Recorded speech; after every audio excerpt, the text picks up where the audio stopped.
So the book calls this one the backslash handstand. It's the one where you're doing the handstand and your legs are in the diagonal split, and it's built off of a genie, okay? Okay, so take it into a genie.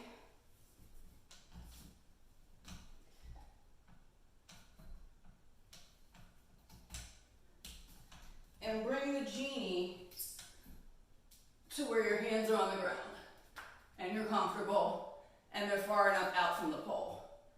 Bring your leg out from around the pole and then open your leg that's on the pole. Straighten your back leg to make that split. And then when you're done, I would say bring it into whatever kind of a low pole sit, and then kind of take it from there. You can do a few things from there, take it to the floor. So the thing about this one is that whatever you like your split the best on. So for me, I like my right split the best. That's the leg you want on the bottom. So for me, I'm going to come up with the pole on the right side of my body. My right hand, right leg, pole's on the right side of my body.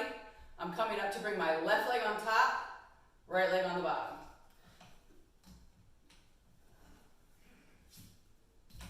Into genie.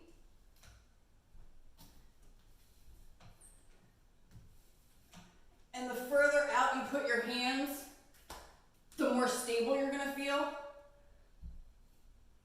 Again, bring that leg around.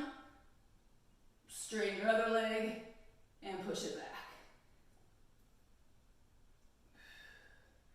When you're done, hook. Pole sit's the obvious, I would say.